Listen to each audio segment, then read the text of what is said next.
Suddenly, a deafening bang shattered the quiet of a sunny suburban morning. It wasn't fireworks. It wasn't thunder. It was the front door of a retired veteran's house getting blown clean off its hinges by a squad of wannabe HOA cops. But what they didn't know, what they could have never imagined, was who stood behind that door. Not some frail retiree. Not an old man reaching for his walker. No. What they got instead was a war-forged shadow with 13 classified missions under his belt, and the deadliest instincts the Navy ever trained. It was his son, a Navy SEAL, and he wasn't in the mood for games. The smoke from the blown frame still hung in the air when the first fake officer stepped in, his tactical vest stretched over a beer belly, his face smug with the power of some HOA-issued clipboard. "Hands where I can see," he started, but stopped, because standing there, shirtless, veins coiled like rope, eyes calm like icebergs before they split ocean liners, was Kyle Travis. Fresh off a 6-month recon op in the Balkans. 5 days home, no sleep, no lies, no patience for pretend authority. Kyle didn't flinch, didn't blink. He looked at the first man through the smoke and said nothing, just stared, and in that silence, the room got heavier. Like the air itself realized someone just kicked the wrong door. The lead guy hesitated. Behind him, more followed in. 4, 5, 6 HOA enforcers in cheap tactical cosplay, some even with zip ties and walkie-talkies. They didn't know they just triggered the final boss level. They thought they'd find a weak old man in pajamas. Instead, they stepped into a kill zone. "Identify yourself," Kyle said, his voice calm but sharp enough to cut bone. One of the men laughed. "We're the Homeowners Association Security Division, sir," he said with an accent so suburban, it smelled like cologne and passive aggression. "We had multiple reports of code violations, non-compliant lawn growth, unauthorized flag display, and suspicious noise." He said it like Kyle was supposed to apologize. Instead, Kyle stepped forward once, and in that moment, half of them shifted back instinctively, because you can't fake the walk of someone who's hunted humans across continents. "My name's Daniel Travis. I'm the guy whose front door they blew off. I'm also the 73-year-old retired Marine whose American flag they reported. Not the plastic kind. The real kind. The one I carried back from Fallujah after losing half my unit to mortar fire. I was sitting in my recliner when the explosion hit, thinking my pacemaker might finally give up. But then I heard his voice. Kyle's voice, and suddenly I knew the house was the safest it's ever been. Kyle raised a hand slowly, not threatening, but not relaxed either. "You got 3 seconds to explain how blowing up an unarmed citizen's door counts as legal enforcement. Then, I call real law enforcement, or if you prefer, I'll handle it." The leader scoffed, still playing his role. "We have authorization from the HOA president per community charter, Section 4, Subclause B," he said, waving a laminated paper like it was a badge. That was their mistake. They brought paperwork to a battlefield. Kyle lunged. Not a punch, not a grab, but a perfect disarm motion, snatching the paper from his hand, tearing it in half without looking at it. The leader stumbled back. "You're assaulting a security official," he shouted.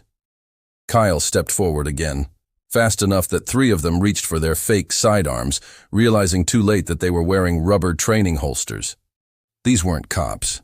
These were HOA dads on a power trip. Now here's where it gets serious. One of them, the tallest, nervous hands twitching, pulled out something worse than a real gun, a taser. Kyle's eyes clocked it instantly. In one smooth motion, he slid left, grabbed the guy's wrist, twisted until bones cracked, and turned the taser back toward his own thigh. Zap. He dropped like a sack of bricks. The others froze. No one moved. "Next?" Kyle asked, voice like cold steel dragging on pavement. That's when the real cops arrived. Not because they were called, but because neighbors were filming. And in less than 2 minutes, the videos had gone viral in the community group chat, then Facebook, then local. News alerts, Police sirens howled from both ends of the block. Kyle stood still, breathing easy, not even sweating. My front door was gone, but my son was there, and suddenly, so was the truth. The police stepped in, saw the gear on the ground, the twitching body of the taser-happy HOA guy, the torn paper, and the shrapnel from my exploded doorway. "Who's in charge here?" the officer asked. Kyle didn't answer. He just stepped aside and pointed to me, the old man in a USMC sweatshirt and slippers. "Sir, are you injured?" they asked me. I shook my head. Just my door, and maybe my respect for community leadership. The HOA leader tried to speak up. "We had grounds! Section 4!" he barked. But one of the officers turned to him and said, "You blew up a man's door over grass and a flag. You're done." Charges were pressed, but it wasn't over. Not by a long shot, because the HOA president herself showed up later that day, in a black SUV, surrounded by lawyers, and what she said chilled the whole block. "We know who he is. We know what he's capable of. But this community has rules, and no one's above them." Kyle didn't respond. He just watched. But something shifted in him. I could feel it. I raised that boy to defend this country, not fight it from the inside. But he looked at me and said, "Dad, you don't bring war home. But if it comes for you, I end it." That night, our security cameras picked up 4 unidentified figures prowling the yard. HOA gear, dark clothing, no badges. Kyle was already waiting in the shadows, motionless, silent, like death, before it hits. And when they made the mistake of stepping too close to the broken door, he let them know. This house isn't governed by fake law. It's protected by blood, oath, and discipline. This wasn't just about one house anymore. This was about control, power, fear. The HOA had become a private army under the radar. Community members whispered stories of forced evictions, illegal surveillance, dogs poisoned, mail stolen, and now they tested the wrong family. Kyle started digging. Background, checks, financial records, internal communications. And what he found? Chapter 2 is going to blow your mind. Kyle started digging. Background checks, financial records, internal communications. And what he found? Chapter 2 is going to blow your mind. He spent the next 48 hours locked in his childhood. Bedroom, the same one with old football trophies and a faded photo of him in his graduation cap, now turned into a tactical nerve center. Multiple laptops, VPN routes, external hard drives, encrypted networks. And in the center of it all, my son, calm, methodical, lethal. "Dad," he said from behind the screen, voice low, "this isn't just HOA corruption. This is a full-scale, power operation using the HOA as a front. Surveillance, asset seizure, psychological ops, and we're in the heart of it." I didn't know what to say. I've seen combat. I've seen men broken in half by war. But I never thought the battlefield would show up in my front yard, wearing khakis and HOA polos. Kyle tapped a key and pulled up a spreadsheet. "Look at this. Dozens of homes foreclosed in the last year, all owned by veterans, single moms, or the elderly. All claimed non-compliant. Same signatures, same penalties. Then the properties got flipped to the same LLC. It's a laundering system. They're seizing homes legally and selling them through shell companies." He showed me photos, elderly couples crying as they watched their homes bulldozed. A woman holding her disabled child on a curb, cops laughing as the locks changed. It made me sick. Kyle zoomed in on a name. Madeline Voss, HOA president, ex-DOD contractor. 6 years in information warfare. She's not just some Karen with a clipboard. She's running an operation. I stood there, shaking. "What do they want with us?" I asked. Kyle didn't answer right away. Then he said, "They're testing. Resistance. Yours was a stage breach. They didn't expect me. Now we're a problem." And he was right. That night, our internet cut out. Phones dead. Cable too. Power flickered. and at 2:13 a.m., a black van parked 2 blocks down. No plates, windows tinted black. Kyle was already outside, lying prone on the rooftop with thermal vision goggles and a scoped AR-15 built for urban recon. He wasn't hunting. He was waiting. At 2:27 a.m., 3 figures exited the van and began walking toward our house, silent, synchronized, equipped. Not HOA goons. These were trained. Kyle whispered into a mic, "Dad, stay low. Lock all doors. If they breach, you run. Don't wait for me." I wanted to argue, but I saw it in his eyes. He was in mission mode. He wasn't my son right now. He was a SEAL again. The first man approached the lawn. Kyle marked him with infrared. The second flanked left, crouching behind a trash can. The third? He tried to disable the side cameras. Kyle waited until all 3 were committed, then dropped a smoke canister right in their path. Confusion, movement, screams. 2 seconds later, one of them was on the ground with a shattered jaw. The second tried to run. Kyle tased him from 10 feet. The third? Gone. "We're compromised," Kyle muttered. "They're not here to scare us anymore. They're here to eliminate." By morning, Kyle had 3 laptops torn apart on the kitchen table. The captured agent's gear revealed encrypted comms, biometric ID, and a patch sewn under his collar. Project Horizon. Kyle's face went pale.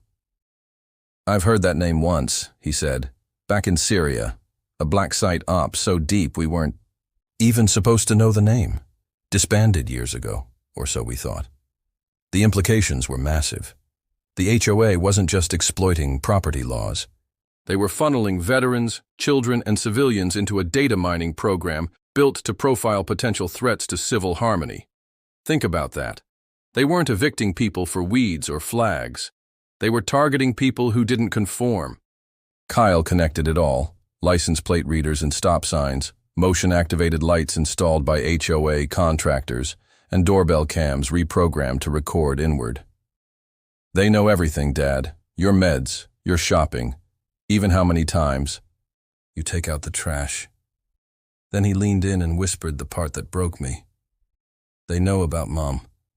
Her hospital records. They know what killed her. And they tried to use it to justify your psychological risk profile." I dropped into a chair. My wife died of cancer 3 years ago. Her records weren't public. But now some HOA file had labeled me a risk for grieving. That's when I knew. This wasn't a war we could walk away from. Kyle began preparing. "This isn't just defense anymore," he said. "We're going on offense." He reached out to his old unit. Not officially, quietly. One by one, they responded. Calls. From Montana, Texas, Oregon. 4 SEALs, 2 Rangers, 1 former NSA. And by the end of the week, 5 men and 1 woman stood in my garage, armed, calm, and ready. They weren't just friends. They were ghosts. And they came to help us disappear from the system and tear it down from the inside. The neighborhood began to change, fast. Mailboxes started shaking in the wind, wired. Garage doors stopped opening, jammed. One neighbor found a tracker under his car. Another had a code violation for leaving a toy in his yard. The HOA was going nuclear. But now, Kyle and his team were watching from inside. Cameras in fake birdhouses, audio in sprinkler heads. They weren't spying. They were collecting proof, and the proof was overwhelming. Covert transactions between the HOA and overseas crypto accounts. Invoices for tactical gear labeled as community upgrades. Emails between VOS and private contractors to remove resistance variables. This was no longer community regulation. This was sanctioned tyranny disguised in neighborly concern. Then came the tipping point. A boy, 12 years old, was grabbed on his way home from school by a van marked HOA Behavioral Escort. They called it a wellness detour. But Kyle intercepted the van 2 blocks away, guns drawn, body cam rolling. "Let the kid go," he said. And when the fake officers hesitated, Kyle shot out their tires and dragged them into the street. The boy ran free. The men were detained. And everything was caught on film. Kyle leaked the footage, not to news stations. They'd bury it. He sent it to veterans groups, civilian watchdogs, mothers' forums, Reddit, encrypted telegrams. Within 24 hours, it had over 40 million views. America woke up, and so did the government, but not to protect us. They came to shut it down. A cease and desist order arrived by drone. The FBI issued Kyle a warning, but he didn't stop. Because now it wasn't about us. It was about everyone still sleeping while wolves wore HOA badges. A final meeting was scheduled. Kyle, me, and the HOA president, Madeline Voss, on neutral ground. A park, public, cameras on. She arrived in a black dress and heels, smiling like she was hosting a cookout. "Mr. Travis," she said, "you've caused quite a stir." Kyle stood silent. She leaned in. "You're good, trained, focused. But you don't get it. This isn't about you. This is the new world. Order through compliance. Peace through control." Kyle replied only once. "No, it's fear through force. And I don't fear you." Then he handed her a flash drive. "Everything you've done. Everyone you've hurt. Everyone watching you now. This goes live unless every home you stole is returned. Every family restored. You resign, and you disappear." She laughed. "You think you're a hero? You're just delaying the future." Kyle smiled. "Good. Delay is my specialty." And that's when everything shifted. Because Kyle didn't wait for her answer. He'd already sent the drive to 1,000 servers. To the public, to the press, to military networks. She wasn't negotiating anymore, she was exposed. And what happened next will tear the entire system apart. And what happened next will tear the entire system apart. The moment Kyle's drive hit the net, the dominoes started falling. Across the country, thousands of homeowners began questioning their HOA notices, digging into bylaws and filming every enforcement patrol they saw. The footage of the boy being taken in that van wasn't just viral now, it was headline news. Veterans groups issued open statements of support. Mothers Against Surveillance started grassroots rallies. A retired federal judge came out of silence to say, "This is organized abuse hiding behind suburban civility." Madeline Voss didn't vanish. Not yet. She doubled down. The day after the footage went global, she gave a press conference. Calm, cold, dangerous. "These are lies, fabrications, from a disturbed former operative. We are a community-first organization, and we will defend ourselves from extremist threats." She painted Kyle as a terrorist, me as unstable, claimed the whole thing was a political hoax. But she underestimated one thing. Kyle never stopped collecting. While she smiled for cameras, he hacked her condo's internal network from a coffee shop 5 miles away. And what he found was the kill switch. Project Horizon wasn't just about real estate, it was about behavioral conditioning. They'd been testing electromagnetic modulation on home electronics, microwave frequency pulses that altered sleep, emotion, even decision-making. The trials were buried under fake maintenance reports. And the victims? Families who had just stopped being cooperative. People who had changed their minds. This was no longer just about property, it was mental war. Kyle confronted me with the evidence. "Dad, we've got enough to burn the whole thing down," he said, "but it's not enough to expose it. We have to end it. Permanently." I asked what he meant. He looked me in the eye, no flinch. "We destroy their control hub, every server, every drone port, every fallback point. We cut their signal, then we go public with the full archive." It sounded impossible. But then I saw who he was talking to on his laptop, his old commanding officer, now in a civilian advisory role at the Pentagon. Codename, Bishop. Bishop's face was gaunt, tired, but focused. "Travis, what you've found goes deeper than HOA corruption. Some of these systems were part of abandoned DARPA programs. We thought they were dismantled. Looks like they migrated into civilian channels. Unregulated. Weaponized. You have my blessing. But this never ties back to us. Kyle didn't blink. It won't. And with that, Operation Redwake was born. A 6-man SEAL-led civilian takedown of the most advanced domestic manipulation grid in America. It started with tracking. Every van, every HOA drone, every rep with a suspicious clearance. Patterns emerged, meetings that didn't show on calendars, maintenance schedules with no service reports, and central to it all, a server farm underneath, a community wellness center just 20 miles away, hidden in plain sight. The team prepped like it was Fallujah all over again. Comms were analog, maps were paper, no electronics allowed near the planning room. Kyle split the assault into 3 phases: Ghost, infiltration; Pulse, server shutdown; and Ash, full leak activation. The mission was set for 0200 hours. No civilians nearby. No witnesses. 1 shot to break the machine. The night of the op, I stayed back, watching the feed from an off-grid cabin we'd secured through a friend. My hands shook as I held the radio. Kyle's voice came through. Ghost. Phase engaged. On screen, thermal cams showed the team moving through shadows, silent, surgical. One by one, perimeter guards dropped with non-lethals, cameras rerouted, doors bypassed. They entered the building, concrete hallways, no signs, just metal doors, and biometric locks. But Kyle had lifted Voss's prints from her mailbox 3 days earlier. They used her identity to breach the core chamber. Inside?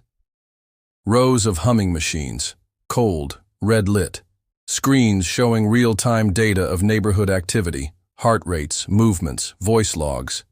It was worse than we imagined. They weren't just tracking behavior. They were predicting resistance, anticipating rebellion, assigning threat scores to citizens based on tone of voice during phone calls or how many times they said no to HOA requests. This wasn't surveillance. It was pre-crime social warfare. Then came Pulse. The team split, 3 to copy. The entire drive, 3 to plant demolition charges. Kyle stayed in the core, copying everything. That's when the alarm tripped. Not internal. Satellite.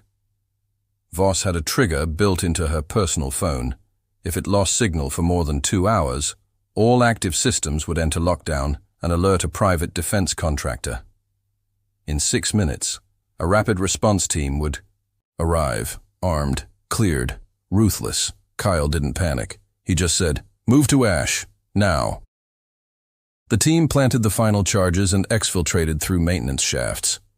Kyle stayed behind. He needed to finish the data pull. I was yelling into the radio, "Get out of there! You'll be burned!" But Kyle said one thing. "If I leave this behind, they rebuild. If I finish, we end it forever." And then silence. I stared at the monitor, heart breaking, watching his signal vanish behind red static. 5 minutes passed. Then 10. No word. The team made it out. The charges blew. The building collapsed inward, clean, surgical. No casualties, no trace. But no sign of Kyle. 8 hours later, as I sat in a dead silent cabin wondering if I'd lost my son to a suburban war, a knock hit the door. I froze. Then it came again. 2 knocks, pause, 1 knock. Our old signal. I ran to the door and yanked it open, and there he was, covered in ash, burned jacket, drive in hand. "Let's finish this," he said.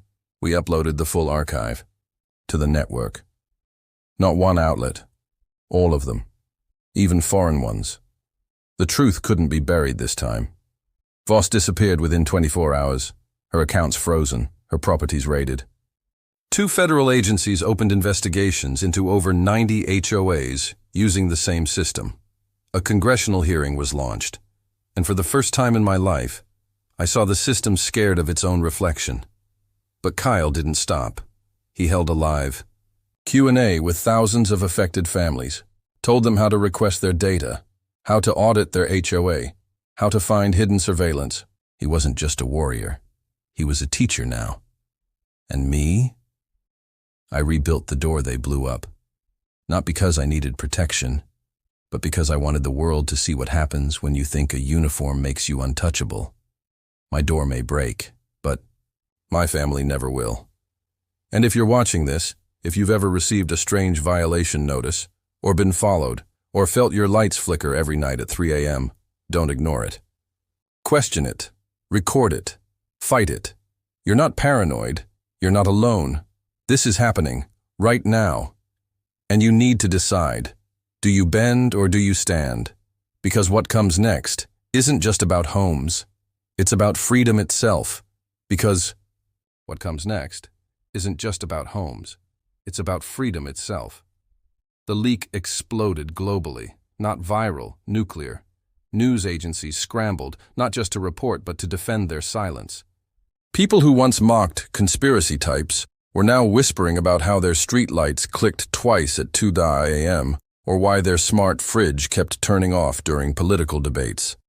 HOA board members across the country were resigning in waves, deleting files, burning paper.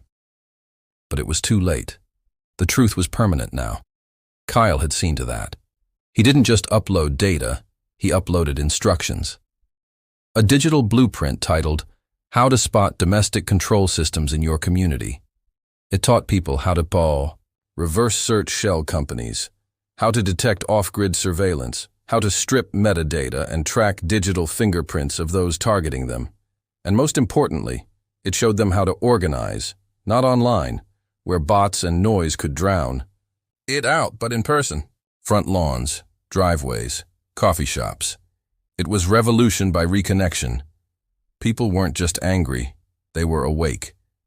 But you can't shine light in darkness without making enemies. And within days, retaliation came. First subtle, then direct. IRS audits on anyone who reposted Kyle's files. Anonymous tips sent to Child Protective Services accusing activist parents of neglect. Local police showing up unannounced citing city code enforcement. The system wasn't collapsing, it was lashing out. Kyle knew they'd come for him. He didn't care. He made one final broadcast, live from our living room, standing beneath the new steel door we installed where they blew the last one off. "You made a mistake," he said into the lens. "You forgot the people you targeted were the ones who built this country. You used our systems, our codes, our loyalty against us. But we're taking it back. You don't control the narrative anymore. We do." He paused, then added, "To the veterans watching this, wake up. They're not just after your benefits. They're after your ability to resist.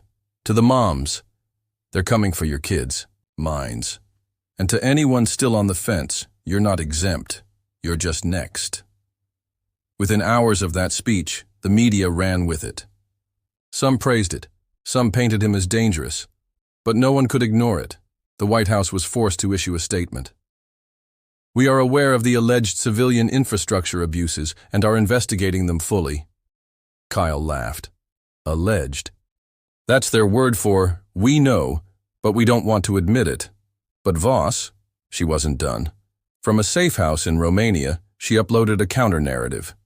Leaked footage, deepfakes of Kyle threatening citizens, edited audio implying he was building a militia.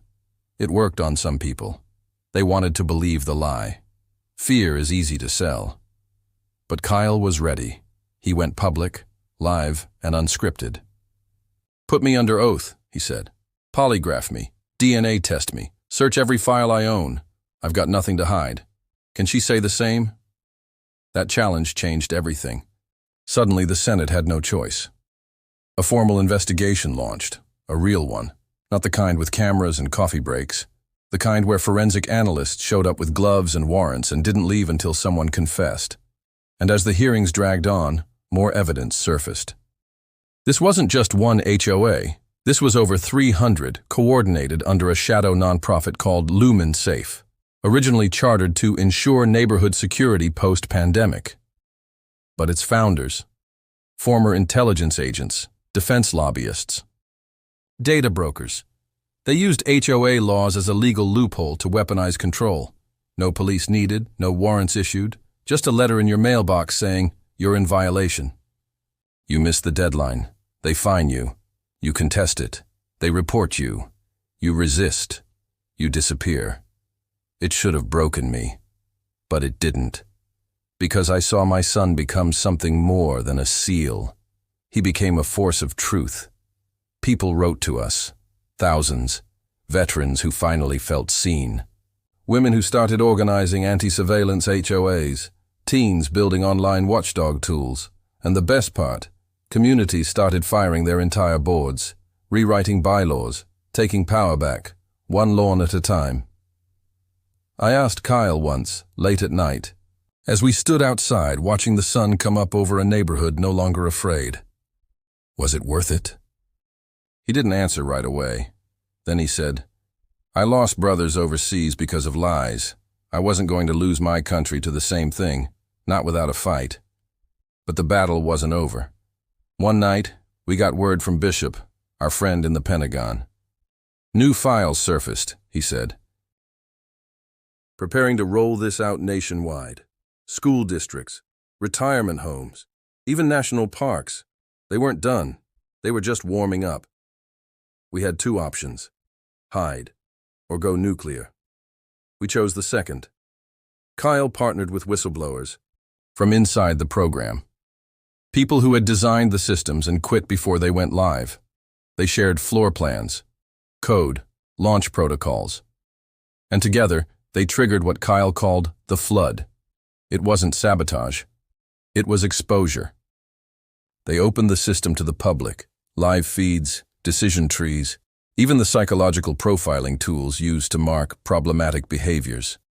People saw how their daily lives had been turned into metrics, how liking certain posts, buying specific foods, or having too many late trash pickups labeled you a threat to community cohesion.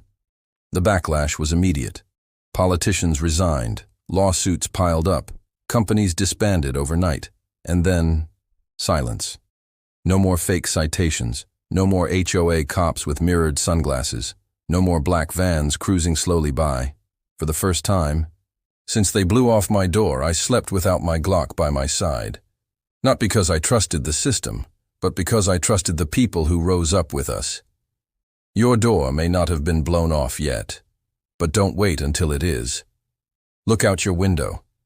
Ask questions, speak up, because this didn't start with a Navy SEAL answering the door. It started when a father said, "No, I don't accept your violation." And from that moment on, the illusion cracked. So here's what you do if this happens to you. First, document everything. Don't ignore those HOA letters. Read them, save them. Record every visit, every phone call. Second, talk to your neighbors. You are stronger united than afraid. Third, research your HOA board, background checks, ownership records. Follow the money. And if something smells off, it probably is. Lastly, remember this. You have rights. They're not just words on a flag. They're forged in blood. You don't surrender them to a committee with clipboards and contracts. You defend them. Every inch of sidewalk, every blade of grass, every damn front door, because when the next door gets blown off, it might be yours. And when you answer it, what you do in that moment could decide the fate of everything you love. So be ready. Not paranoid, not violent, just ready. Because freedom doesn't die with bullets. It dies with silence, and we will not be silent ever again.